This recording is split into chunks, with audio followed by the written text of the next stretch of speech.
자, 그래서 인코딩된 데이터를 학습용 문제 데이터와 정답 데이터 두 개로 일단 분리를 하고, 그 다음에 얘네 둘을 여기다 넣는 거죠. 이렇게.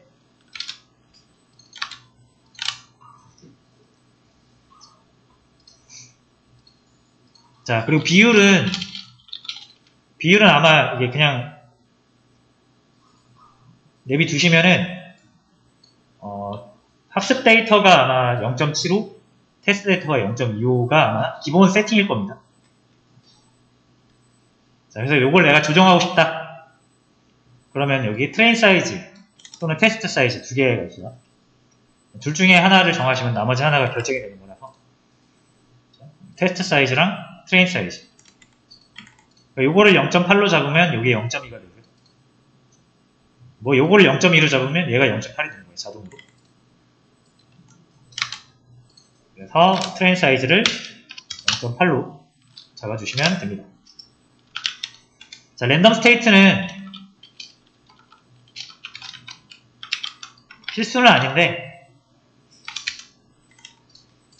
저희가 같은 내용으로 실습을 하기 위해서 붙여주는 거죠. 자, 이렇게 하면 총 4가지가 나온다고 그랬죠?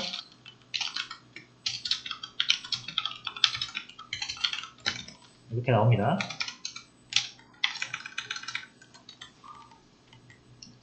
전체 데이터의 80%. 요거, 그렇죠? 학생님 데이터의 80%가 여기. 요거의 80%가 여기.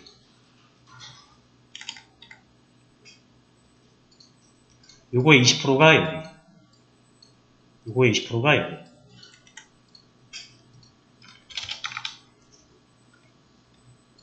자, 그리고 모델 만들어서 학습시키고 평가 한번 해보겠습니다. 자, 여기 4번은 여기서 끝이에요. 이렇게.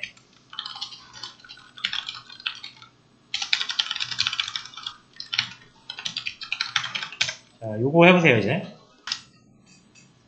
자, 일단 선형회기, 일반적인 리니어 리그레션 이용해서 다중회기 돌릴게요.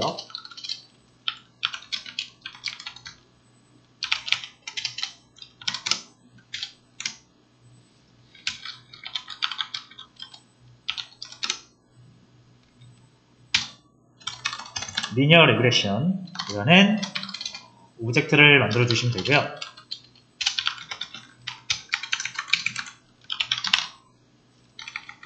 자, 학습 데이터랑 정답 넣어서 학습시켜 주시고, 공부를 다 한 녀석한테 이제 테스트를 해보는 거죠. 자, 테스트는 보통 이렇게 2개로 합니다. 학습 데이터에 대한 테스트랑 테스트 데이터에 대한 테스트.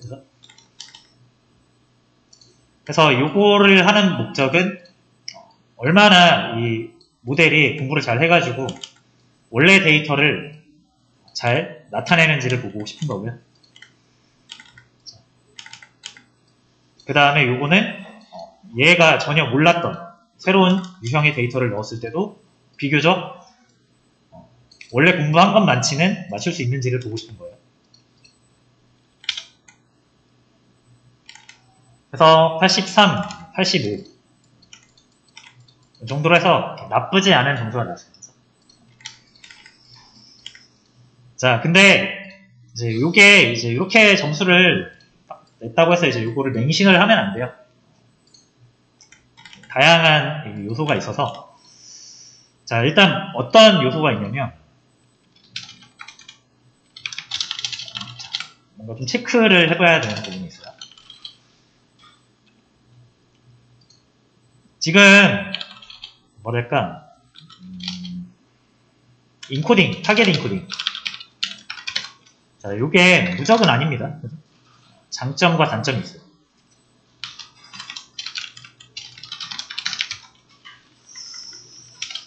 자, 장점은 뭐 우리가 범주가 엄청 많을 때 처리할 수 있고 단 하나의 컬럼으로 수치화 시킬 수 있고, 그리고 다른 우리가 원하는 타겟 컬럼과의 관계를 몇 개 해서 상관도를 우리가 얻을 수가 있잖아요. 자, 근데 이게 약간 그런 게 있어요. 쉽게 과적합됩니다.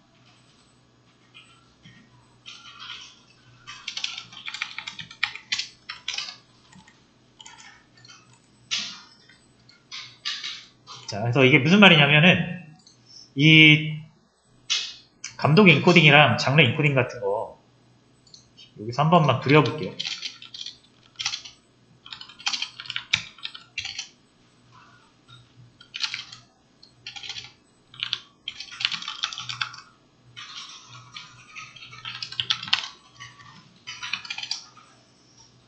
데이터는 TRD로 가고, X는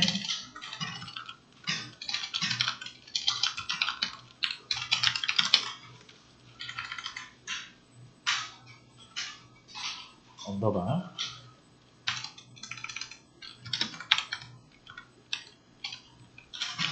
자, 이거 TRD로 가면 안 되겠네요, 여러분. TRD는 이제 평점이 빠졌으니까, 평점이 일단 데이터 3으로 할게요. 정답이랑 문제를 나누기 전에.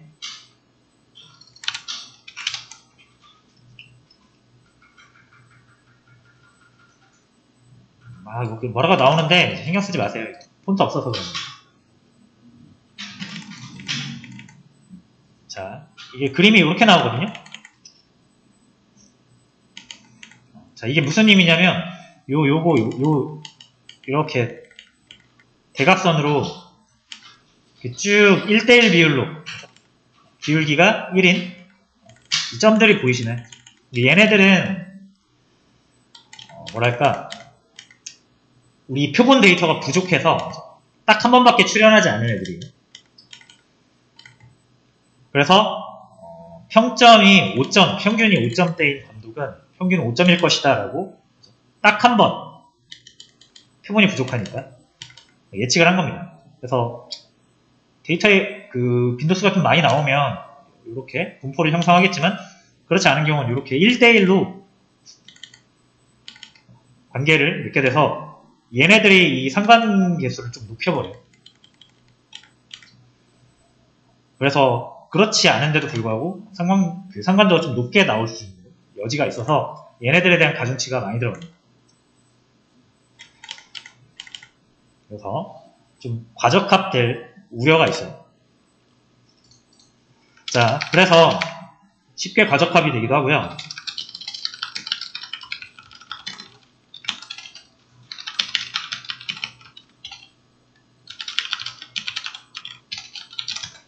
데이터의 개수가 적으면 적을수록 타겟 인코딩은 효과가 조금 발휘되기 어렵습니다.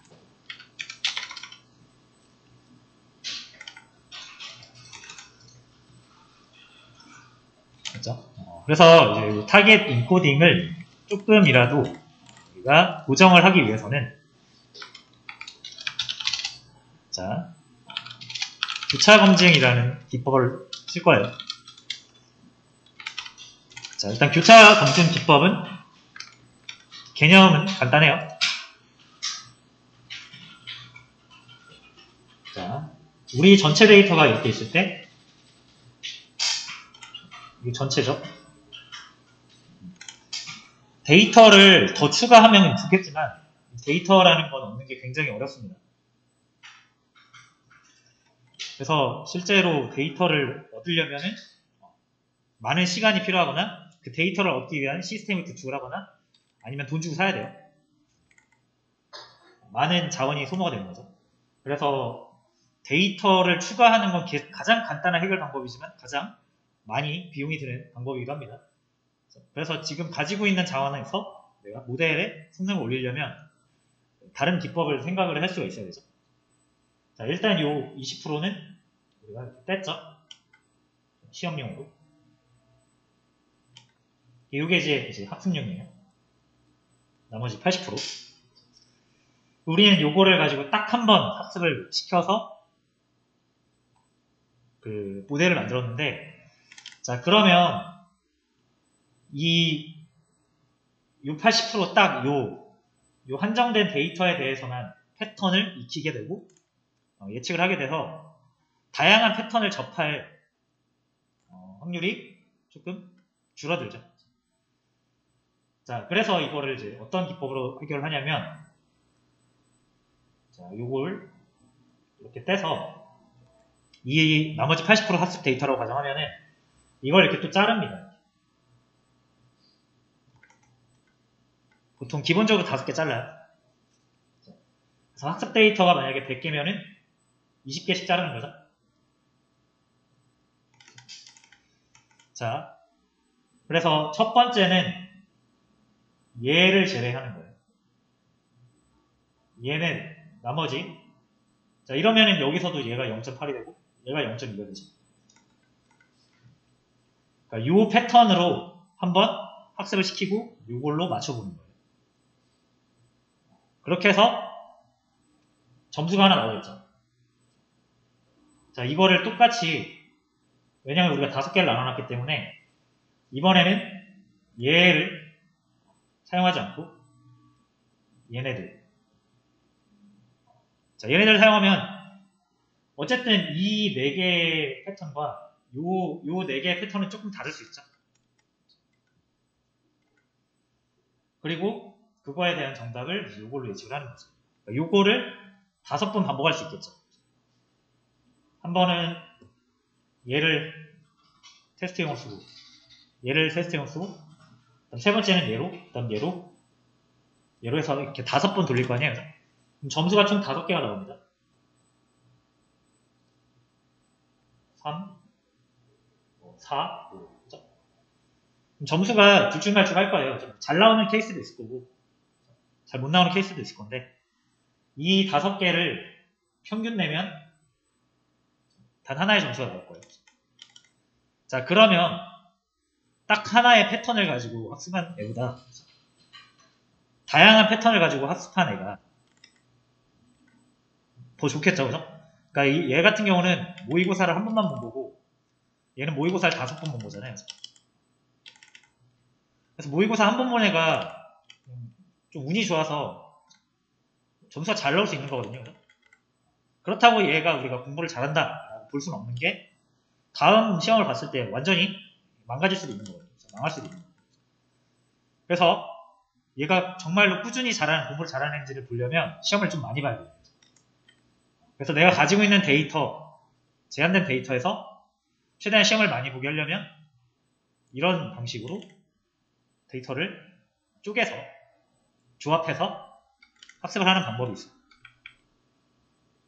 그렇죠? 그래서 이거를 말 그대로 이게 교차잖아요. 하나의 데이터를 가지고 딱 한 번 보는 게 아니라 패턴을 좀 바꿔보면서 학습을 시킨다. 그래서 검증을 교차해가지고 검증한다 해서 교차 검증을 하는 거고요.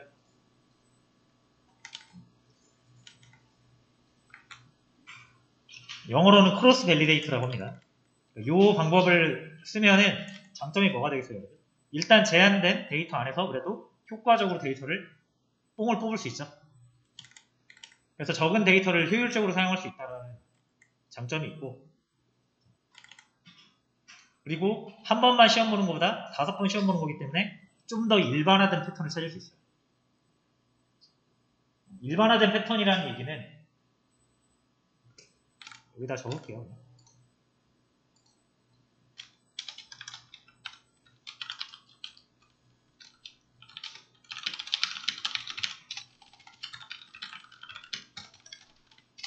데이터를 효율적으로 사용 가능하겠죠, 당연히. 그리고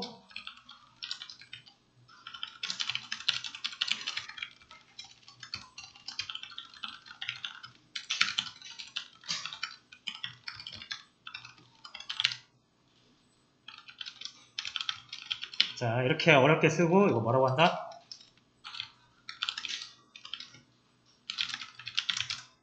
이런 걸 과적함이라고 하잖아요. 학습 패턴에 딱 맞게만 학습을 하면은 새로운 패턴에 취약하니까 어떤 특정 패턴에 고정되지 않고 일반화된 패턴을 만드는 방식인 거죠. 다양한 패턴을 보여주면은 여러 패턴에 유연하게 대처할 수 있잖아요.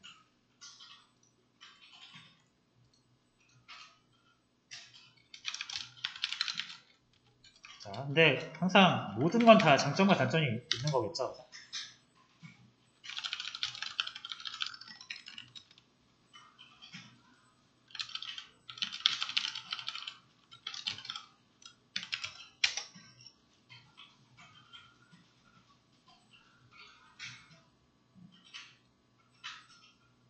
학습 데이터가 많으면, 그리고 여러분들이 이 데이터를 나누는 거, 이거를 폴드라고 합니다. 폴드. 하나하나를 폴드라고 하는데, 이제 폴드가 5개인 폴드죠. 5폴드. 이 폴드의 개수를 많게 하면은 그만큼 학습해야 되는, 시험을 봐야 되는 횟수가 많아지니까 아무래도 시간이 걸리겠죠. 자, 하지만 대부분의 경우에서는 굉장히 좋은 기법으로 통하기 때문에 보통 써주는 편입니다. 지금 이 인코딩 된 애들은 과적합되기 쉬운 데이터거든요. 그래서 지금 저희 데이터가 적기도 하고 인코딩하는 과정에서 좀 과적합될 위험이 있는 타겟 인코딩을 썼으니까 이 교차 검증으로 조금 완화시켜주자 이거예요.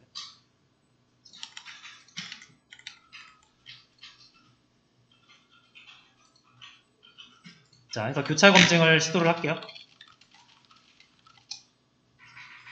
자, 교차 검증을 할 때는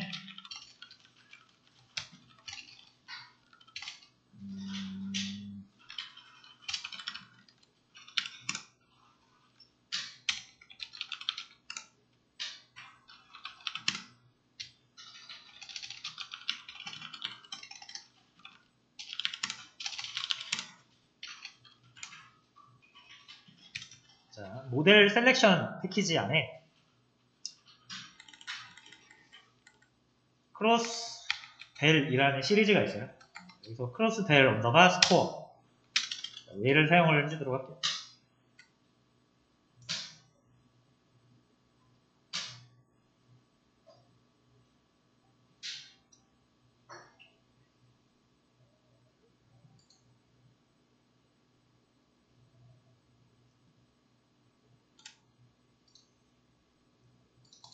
자, 됐죠? 자, 여기서는 이제 여러분들이 몇 개의 파라미터를 넣어 주실 건데, 자, 순서대로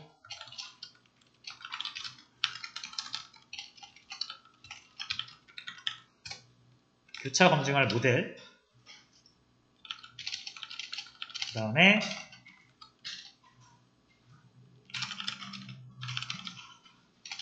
일단 폴드에 사용할 데이터,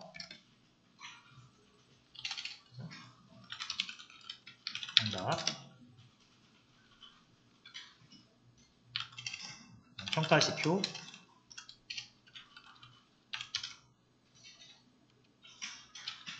폴드 수.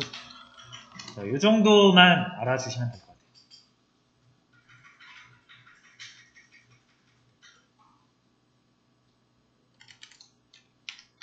자, 그래서 그 순서대로 넣으시면 됩니다. 자, 저희 지금 이거잖아요. 회기, 선형 회기.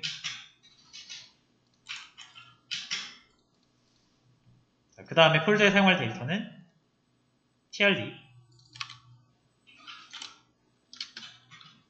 이 데이터에 대한 정답은 TRT.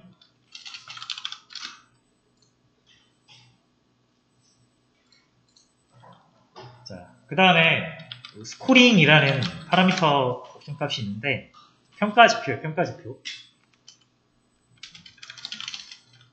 자, 회기 평가 지표는 대표적으로 3개가 있어요. R스퀘어라는 게 있고, RMSE, NA. 이렇게 세 가지가 있습니다. 그래서 이게 이제 E는 에러라는 뜻이고요. S는 스퀘어, M은 민이에요. R은 루트고. 그래서 5차의 제곱 합을 제곱근 씌운 거고요. 요거는 민 앱솔루트 에러. 그래서 오차값의 절대값이어서 평균을 낸 거예요. R2는 이 Rs퀘어라는 그 수식이 있어요.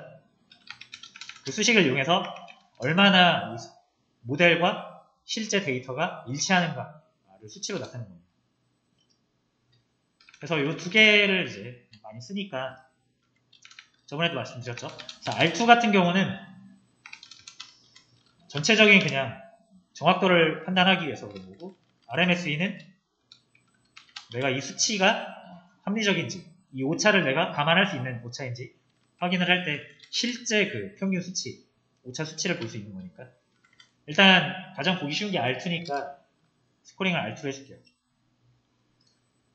그 다음에 CV. 요게 홀드 수예요. 보통 5로 잡습니다.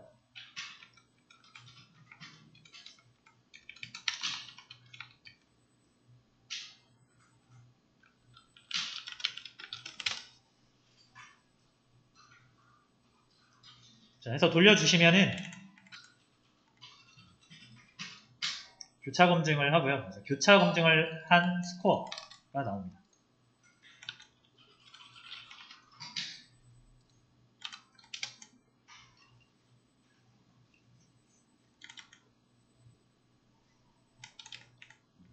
자, 그래서 이제 교차 검증을 해서 보니까 첫 번째 시도할 때는 이 정도, 두 번째 시도할 때는 이 정도, 세 번째 시도할 때는 왜냐면 우리가 5번 시도했으니까.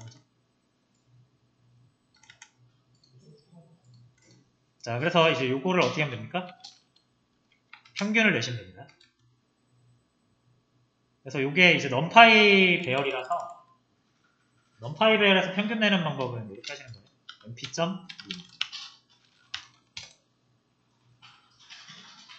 그래서 82.26 정도가 나왔어요. 됐죠?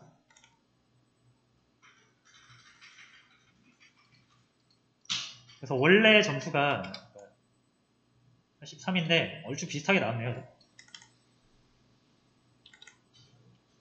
그래서 이게 조금 더 믿을 만한 점수가 되겠습니다. 그죠? 자, 여기가 일단 교차 검증을 하는 방법이었고요. 자, 그 다음에 이제 우리가 해보고 싶은 건 뭐냐면 점수를 좀 더 올릴 수 없을까?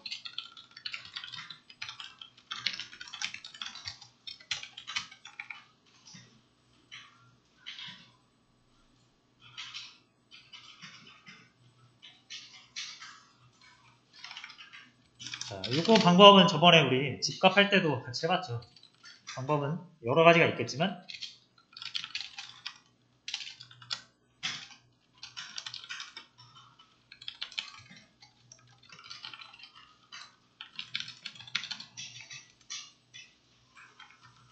두 가지 방식이 있죠. 일단 이 선형 회귀 같은 경우는 딱히 파라미터 우리가 하이퍼 파라미터로 튜닝할 만한 게 없어요. 아주 단순한 모델이다. 그러니까 보통 이제 데이터 튜닝을 하게 되겠죠. 그럼 뭐가 있죠?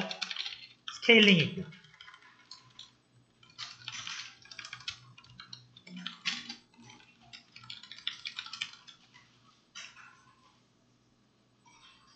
피처 엔지니어링.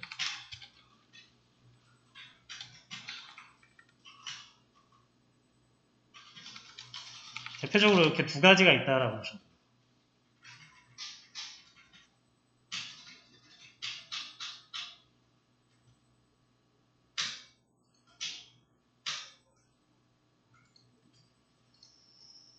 자, 그래서 저희는 일단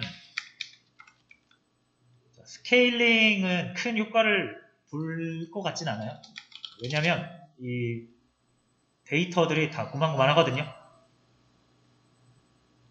볼까요? TRD. 데이터가 다 고만고만하죠?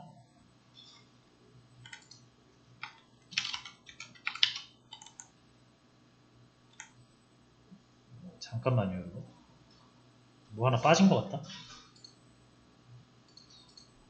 자, 여러분 요거 하나 실수했습니다. 등급을 안 넣었어요, 등급을.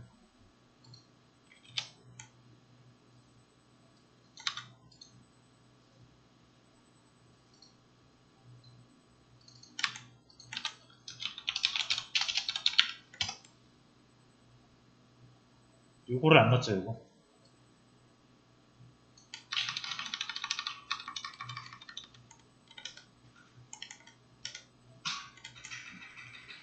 자, 근데 이 등급 맨 마지막 거는 별로 필요 없을 것 같지 않나요? 이렇게 3개, 4개만 가져갈게요. 그래서 여기 이렇게 추가를 해주셔야 됩니다.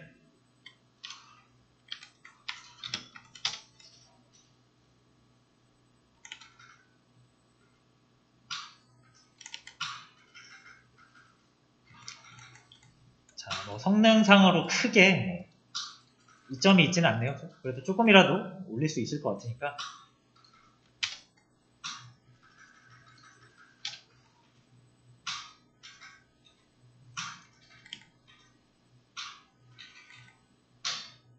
자, 넣어줬고요. 자, 일단 이제 저희가 요거 뭐 할 거냐면 필요 없고 일단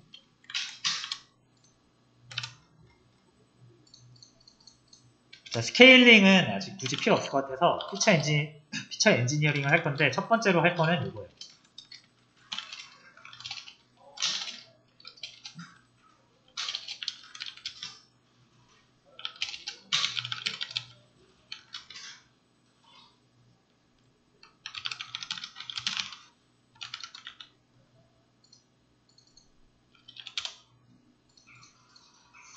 자, 우리가 지금 제가 여러분들한테 그냥 딱 요것만 해서 해보라고 했잖아요.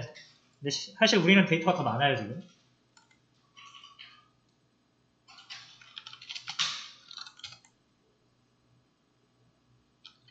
아까 35개인가 있었거든요.